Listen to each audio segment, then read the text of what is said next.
It's a packed edition of Nymr TV this time. See the new Bridge 30 gently dropped into place. And we find out how this unique steam bus will be spreading the Nymr message in and around Whitby.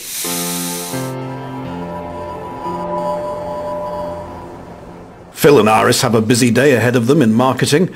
The new bridge girder is being lifted into place and the press have turned out in force to cover the event. There's a lot to coordinate.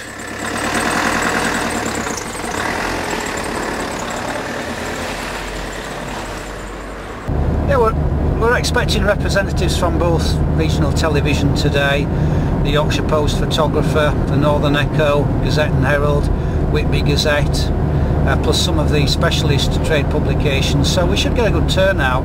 I'm estimating between 10 and a dozen members of the media to actually film and photograph today's lifting of the beams. That's good really, the more publicity we get the better. But before we arrive at Goathland Station, we stop off in Whitby.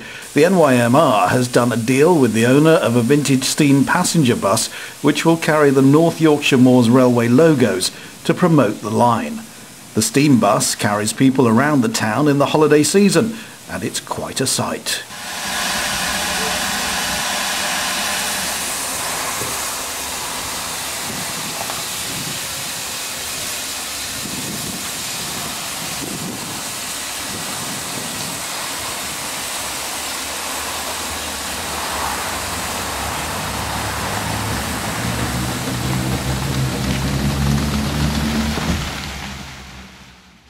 Basically, she was built in 1931 and she went into service for the cement marketing company and worked for them until the 1940s.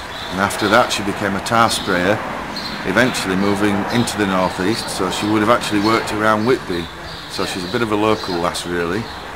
She ended her working days in the West Riding and then went into preservation in 1960, and we were lucky enough to buy her just over 7 years ago. So how much work have you had to do on her? An immense amount.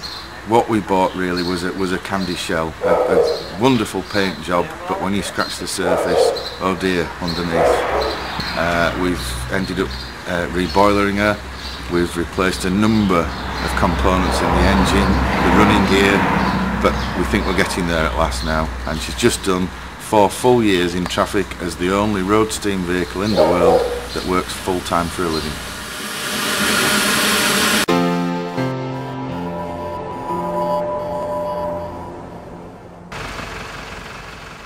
Now it seems at the Nymr this month there's always something that needs lifting. Here you can see exclusive pictures of the operation to hoist a boiler onto the locomotive 45428 Eric Tracy, an LMS Black 5.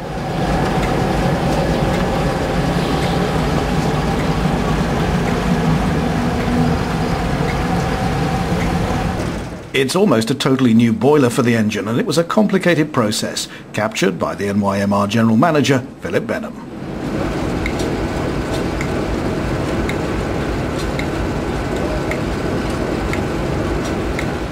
Now back to the main feature of this edition of Nymr TV. The press and TV reporters walked from Goathland Station to the Bridge 30 site for their safety briefing, followed by the historic replacement of the new Bridge 30 girder. We thank you all for coming first of all to see the going in of the new bridge, and we hope you have an enjoyable afternoon. As you see, for the barriers that we've laid out, please do not go beyond these barriers. They're there for a reason, and it's a very serious procedure that we'll be doing, so please, whatever you get told, make sure we adhere to it. We're going to lift on the new steelwork, which you can see over there, painted green. It's been made by a firm, maybe Bridge in Chepstow in Wales, and it comes, the steel was made at Chorus in Scotland, and also from Scunthorpe, and coming from raised in Hull, I can say that's a foreign country as well, because that's Lincolnshire. So when it comes to the actual lifting process, is it going to slot in quite easily then, is it? In theory? In theory, it will be a perfect fit. If it's a perfect fit, I shall still be here. If it isn't a perfect fit, you will not see me ever again.